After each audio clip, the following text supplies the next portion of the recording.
qué sucedió en Palestina y qué sucedió luego en Babilonia, y cómo los profetas fueron también enviados por Dios en esta época que aparentemente es trágica, pero vamos a ver cómo va a ser la etapa de el renacimiento de Israel. Dios está como cumpliendo aquella palabra que le dijo al profeta Jeremías. La purificación es dolorosa. La Biblia siempre la compara con el metal que es acrisolado en el fuego.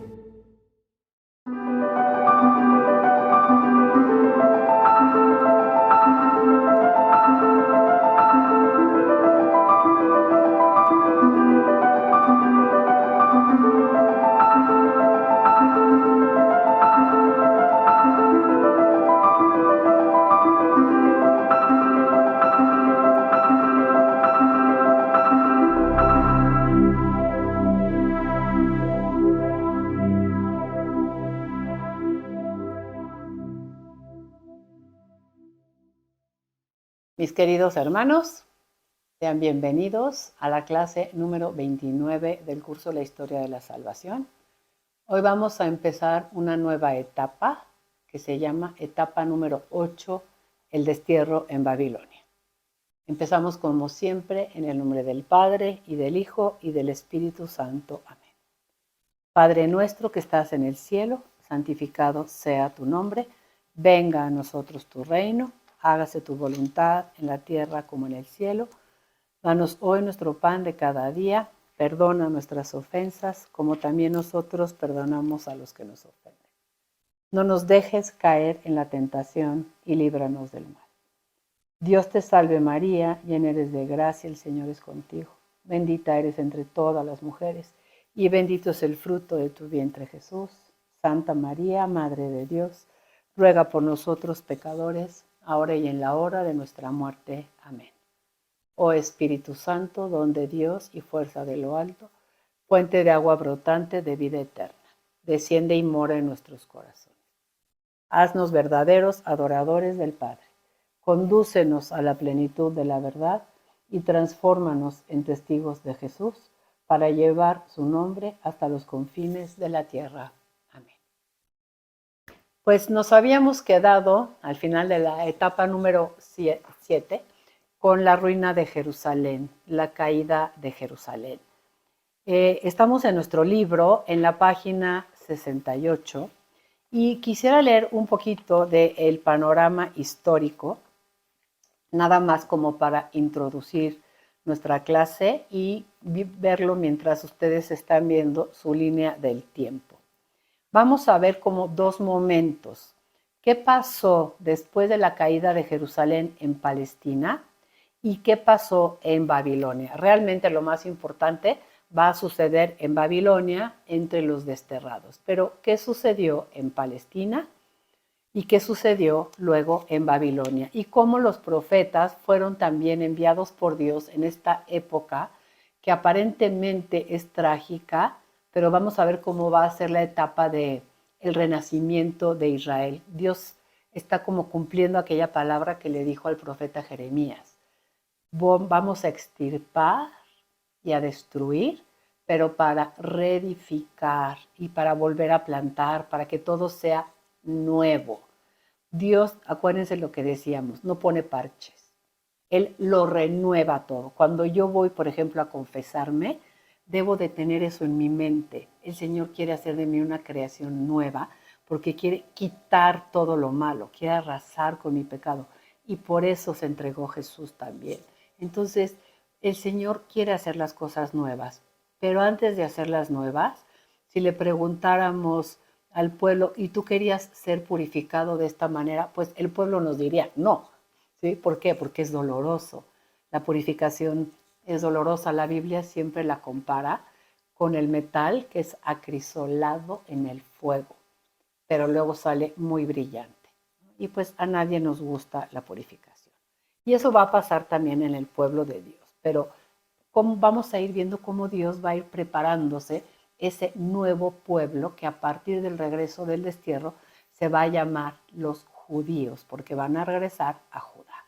Si ven su línea del tiempo que está apareciendo en su pantalla, hemos recorrido ya 7 etapas la etapa 1, que fueron los orígenes del cosmos y del hombre, la etapa 2, que fue la de los patriarcas de Abraham, Isaac y Jacob, la etapa 3, que fueron los acontecimientos de Moisés y del Sinaí, la etapa 4, aquella conquista de Canaán y el periodo de los jueces, la etapa 5, la monarquía en Israel, la etapa 6 de muy difícil estudio, que fue la historia paralela de los reinos de Israel y de Judá, y la etapa número 7, que fue la subsistencia del reino de Judá hasta la caída de Jerusalén. Ahora vamos a ver esta etapa número 8, que como ven empieza en el 586 con la caída de Jerusalén y va a terminar en el 538 cuando se dé un acontecimiento inimaginable. Ciro de Persia va a conquistar Babilonia y va a promulgar un edicto que va a permitir que los pueblos que habían sido conquistados por Babilonia regresen a sus tierras.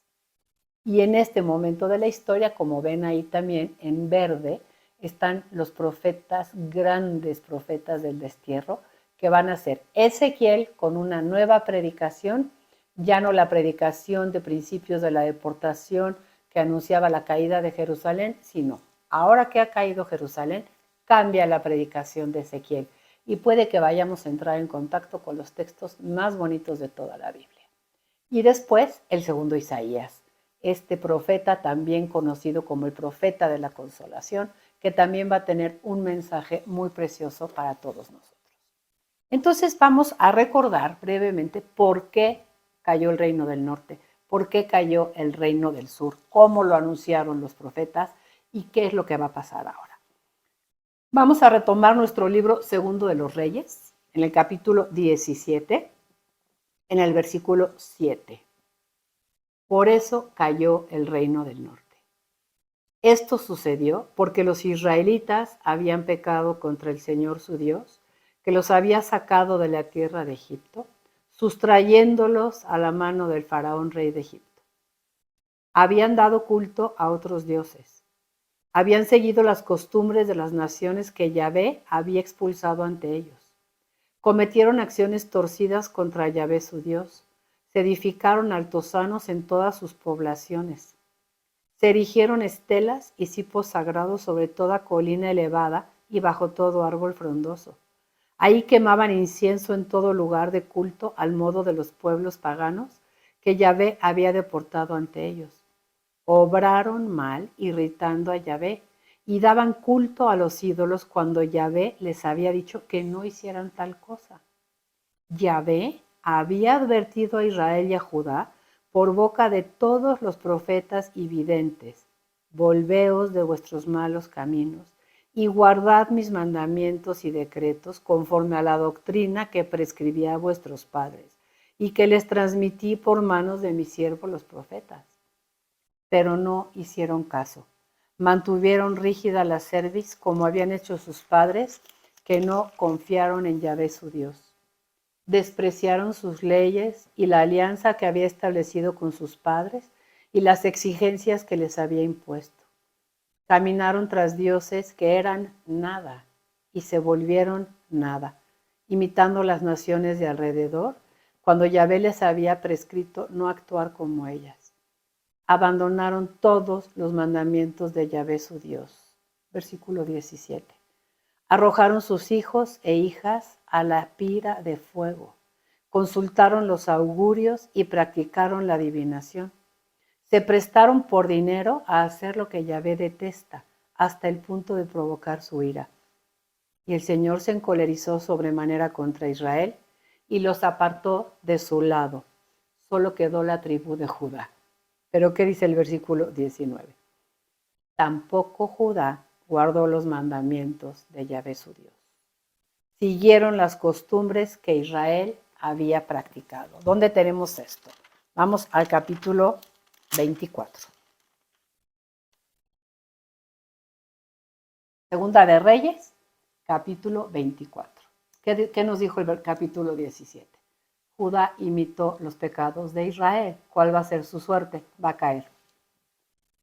Capítulo 24. En sus días, Nabucodonosor, rey de Babilonia, emprendió una campaña Y Joaquín, el rey de Jerusalén, pasó a ser vasallo suyo por 3 años, aunque luego cambió y se rebeló contra él.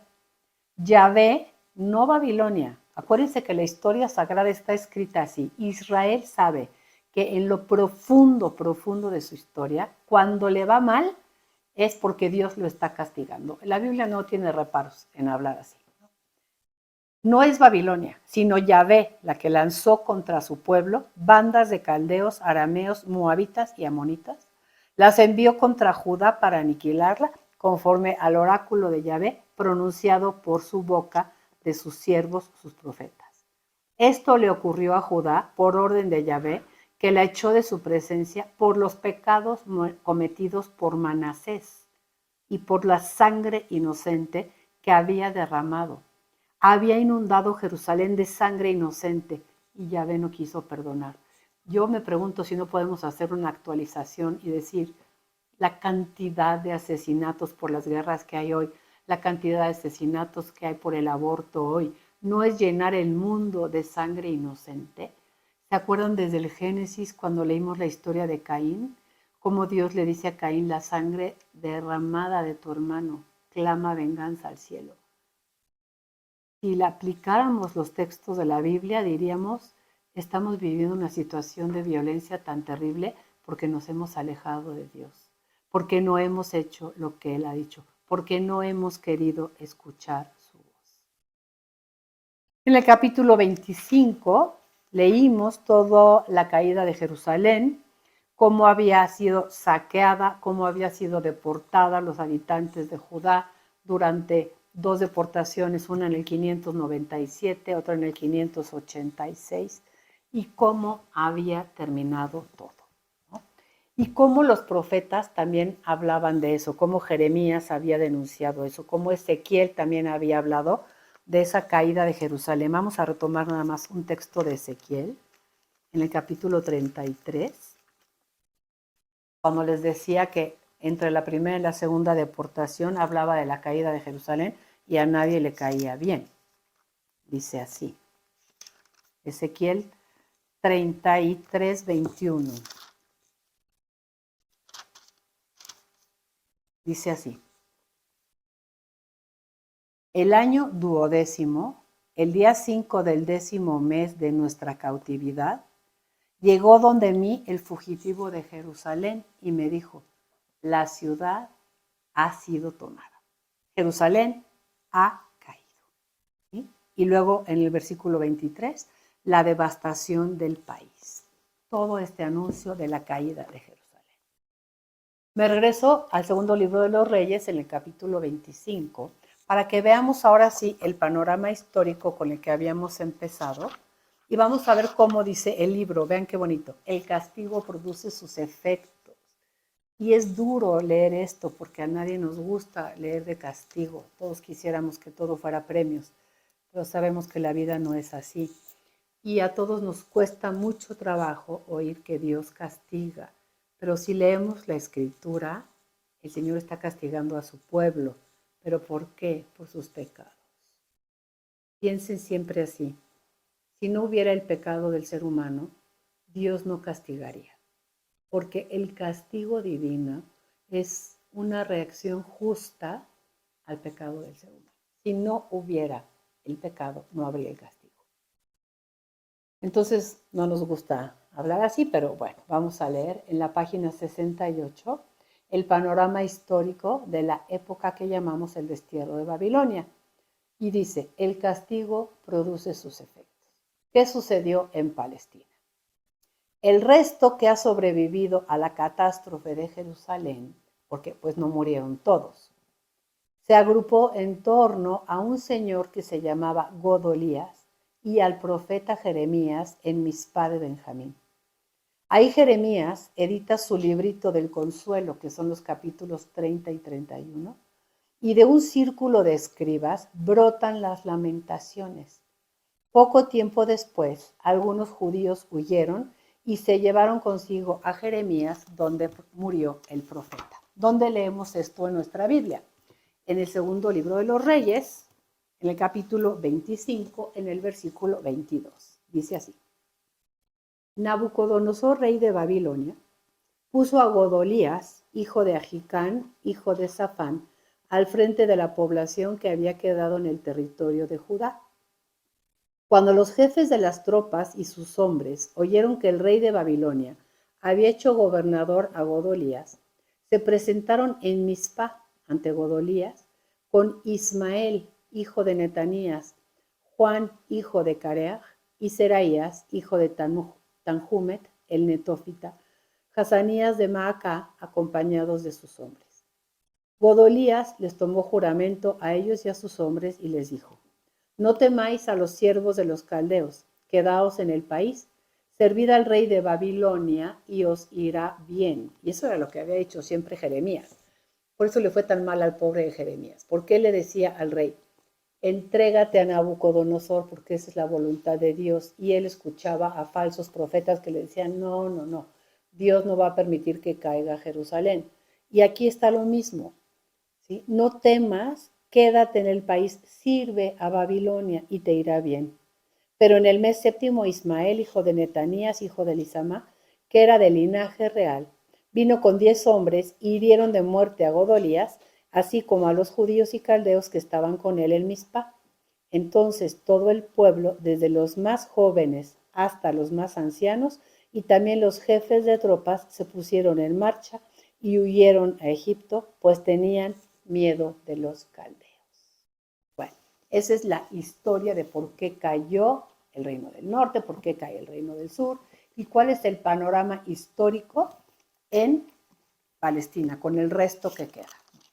Vamos a leer la primera lamentación. A ver si encuentran por ahí sus lamentaciones. Yo siempre las pierdo. Lamentaciones, capítulo 1. Son 5 lamentaciones. Son escritas en Jerusalén, después de la caída de Jerusalén, pero describen muy bien cuál es la situación que se vive en Palestina. Después veremos lo que está pasando en Babilonia, pero ahorita, ¿qué es lo que pasa en Tierra Santa? Es un poema, dice así: qué solitaria se encuentra la otrora ciudad populosa. Como una viuda ha quedado la grande entre las naciones. La princesa de las provincias está ahora sometida a tributo. Llora que llora de noche, surca el llanto sus mejillas. No hay nadie que la consuele entre sus antiguos aliados, sus amantes. Todos sus amigos la han traicionado, se la han convertido en enemigos. Judá está desterrada y postrada, sometida a extrema servidumbre. Mezclada con las naciones, en nada encuentra sosiego. La alcanzaron sus perseguidores, la pusieron en aprietos. Las calzadas de Sión están de luto. Ya nadie viene a las solemnidades. Todas sus puertas están desoladas, sus sacerdotes gimiendo, afligidas sus doncellas. Y ella está en amargura. La domina el enemigo. Feliz está el adversario. ¿Por qué? Porque Yahvé la ha afligido. Fíjense cómo no dice Babilonia. Yahvé la ha afligido, pues son muchos sus delitos. Sus niños partieron al cautiverio delante del enemigo. Versículo 8. Mucho ha pecado Jerusalén, por eso ha quedado impura. Todos los que la honraban la desprecian, porque han visto su desnudez, y ella misma gime, vuelta de espaldas. Su inmundicia se pega a su ropa. No pensó ella en este fin. Su caída ha sorprendido. No hay quien la consuele. Mira, Señor, mi miseria, que el enemigo se crece. Versículo 14. Hizo un yugo con mis culpas, por su mano entrelazadas. Sobre mi cuello su yugo y doblega mi vigor. El Señor, dice Jerusalén, me ha dejado a merced de ellos. Ya no me puedo tener. Y le gritan al Señor. Versículo 18. Justo has sido, Señor. No le reclaman. Saben que Dios les había dicho: si marchan por este camino, bendiciones. Si marchan por este otro, recuerden Deuteronomio 28. Si marchan por este otro, maldiciones. Escoge lo que quieras, dice el eclesiástico. El Señor pone delante de ti agua y fuego. Alarga tu mano y toma lo que quieras. ¿Qué hicieron? alargaron su mano, tomaron lo que quisieron y entonces reconoce el pueblo de Dios. Justo ha sido Yahvé, pues he sido indócil a sus órdenes. Escuchad, pueblos todos, contemplad mi dolor. Mis doncellas y mis jóvenes han marchado al cautiverio. Y se sigue queje y queje y queje. Y describe la situación de cómo quedó todo en Palestina. Ahí, destrucción total. Pero ¿qué pasa en Babilonia? Vamos a nuestro libro en la página 68. Dice así: los desterrados son sostenidos en su fe por su fuerte tradición religiosa. Subrayen eso. Por su fuerte tradición religiosa y por los profetas que Dios va suscitando entre ellos. Privados de la liturgia del templo, organizaron un culto de salmos y lecturas, reflexionaron sobre su historia, recogieron sus tradiciones e hicieron un considerable trabajo de redacción de escritos anteriores. Reflexionaron por qué estamos aquí. Y esa reflexión se va a ver impresa en estos escritos que van a ser producidos en esta etapa. Durante este periodo nacen las sinagogas como lugares de oración y de estudio. Ya no hay templo, ya no hay sacerdocio, ya no hay Jerusalén. Bueno, sí hay sacerdocio, pero no pueden ejercer el culto porque no hay templo. Entonces, ¿qué hicieron? Aparecieron las sinagogas como lugares de oración y de estudio. Ahí las tradiciones escritas de Israel van tomando cuerpo más y más. La herencia es ya considerable. Los desterrados, por favor subrayen mucho esto, alimentaron su fe y su esperanza con la lectura de estos escritos. Pensemos, por ejemplo, en la pandemia, cuando no pudimos ir a participar del culto porque no podíamos ir a las iglesias. ¿Qué teníamos? Y lo digo con mucho gusto y con mucho honor, la palabra de Dios. La palabra de Dios, dice San Pablo, no está encadenada. La palabra de Dios sigue sosteniendo a su pueblo, aunque no pudiera haber el culto. Vuelvo a leer: los desterrados alimentan su fe y alimentan su esperanza con la lectura de estos escritos. El 586 terminó la monarquía de Judá. Ahora nace el judaísmo. Antes hablábamos de hebreos o de israelitas. Ahora vamos a empezar a hablar ya del pueblo judío. ¿Cuándo nace el judaísmo? En el destierro en Babilonia. ¿Y quién va a ser el arquitecto de eso? Ezequiel. La comunidad judía se va constituyendo como una iglesia y una religión del libro, porque el libro es el sostén de su fe. En esta transformación profunda, Ezequiel tiene un papel de primera importancia y a él se le debe un progreso considerable en la doctrina religiosa de Israel. Otra novedad: al contacto con Babilonia, Israel descubre la ciencia y la dimensión del mundo. Sus perspectivas se amplían y sus horizontes se ensanchan. Y mezclado a tantos otros pueblos, se pone por primera vez la cuestión de la salvación de los paganos. Subrayemos mucho esto. Hasta este momento Yahvé es el Dios de Israel. Pero ¿qué es lo que va a pasar? Que con el profeta que llamamos segundo Isaías, Dios va a enviar la revelación de la existencia del único Dios. Y si hay un solo Dios, es Dios de todos los pueblos. Por lo tanto, sus promesas son para todos los pueblos. Hacia el año 550, las victorias sucesivas de Ciro el Grande sobre todos los pueblos del oriente suscitan entre los desterrados de Babilonia una esperanza. Surge en esos profetas un hombre inspirado, el que llamamos segundo Isaías o profeta del consuelo, el cual, empapado de los escritos anteriores del profeta del siglo VIII, escribe los capítulos 40-55 llamados Libro de la Consolación de Israel. ¿Y cuál es el contenido de su predicación? Anunciar el fin de la cautividad. Habíamos dicho que la palabra final de Dios nunca es el castigo. El castigo es la purificación, pero la palabra final de Dios siempre va a ser la salvación. Por lo tanto, Isaías anuncia el fin de la cautividad, la restauración de Sión, proclama el poder de Yahvé, Rey sobre el mundo entero, y su plan de salvación universal. y descubre el valor redentor de los sufrimientos del destierro.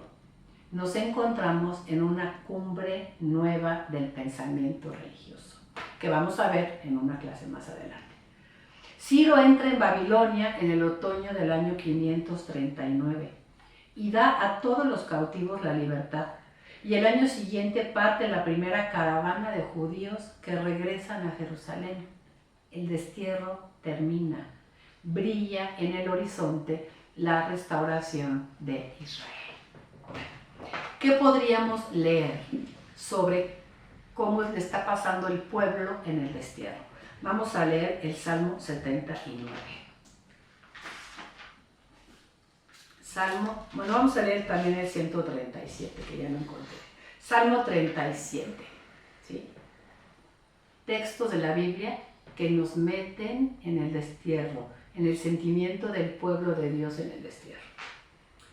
A orillas de los ríos de Babilonia estábamos sentados, llorando, acordándonos de Sión. En los álamos de la orilla colgábamos nuestras cítaras, ya no cantaban. Ahí mismo nos pidieron unos cánticos nuestros deportadores. Nuestros raptores nos pedían alegría y nos decían: cantad para nosotros un canto de Sión. ¿Cómo podríamos cantar un canto de Yahvé en un país extranjero? Si me olvido de ti, Jerusalén, que se me seque la diestra, que se pegue mi lengua al paladar si no me acuerdo de ti, si no exalto a Jerusalén como colmo de mi gozo. Vean el sentimiento y la nostalgia por Jerusalén. También el Salmo 79 nos da un poquito de este panorama.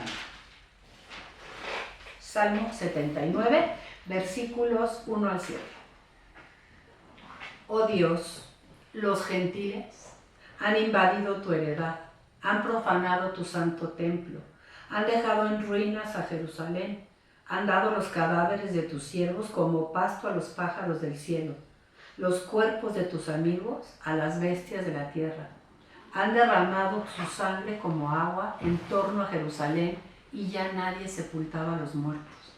Hemos sido irrisión de los vecinos, burla y escarnio de los de alrededor. ¿Cuánto durará tu cólera, Señor? ¿Arderán siempre tus celos como fuego? Derrama tu furor mejor sobre los pueblos que no te reconocen, sobre los reinos que no invocan tu nombre, porque han devorado a Jacob y han devastado sus dominios. Pero aún en esas circunstancias, Dios les dice: van a regresar. Vamos a abrir Isaías 40 para terminar.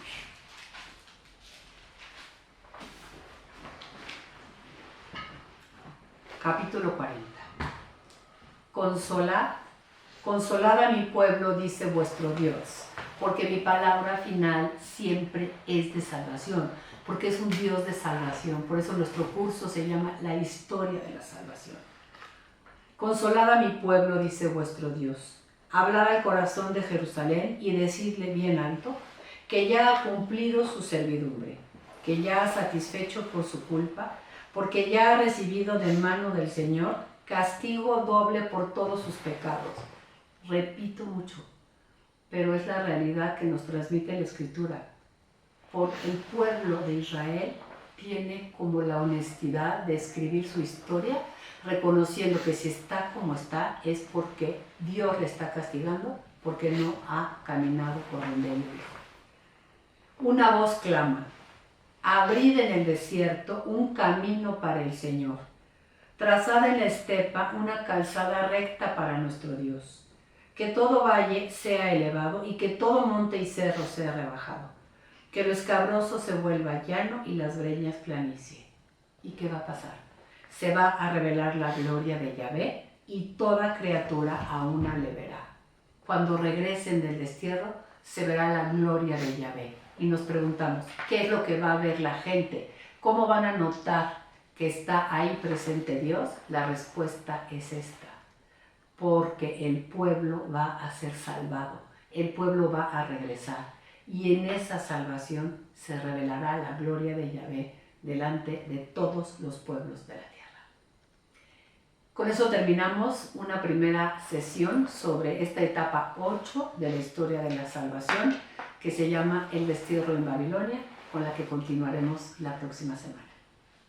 Muchas gracias a todos por estar con nosotros y alabado sea Jesucristo. Magdala existe gracias a la generosidad de mucha gente que con donativos pequeños o grandes la ha hecho posible. Magdala sigue necesitando la generosidad de nuestros amigos y bienhechores ahora para llevar su misión, el mensaje a todos los rincones del mundo. Agradecemos de corazón que sean generosos, que nos apoyen con lo que puedan, como puedan, porque gracias a eso podemos llevar el mensaje del reino de Dios a muchas personas.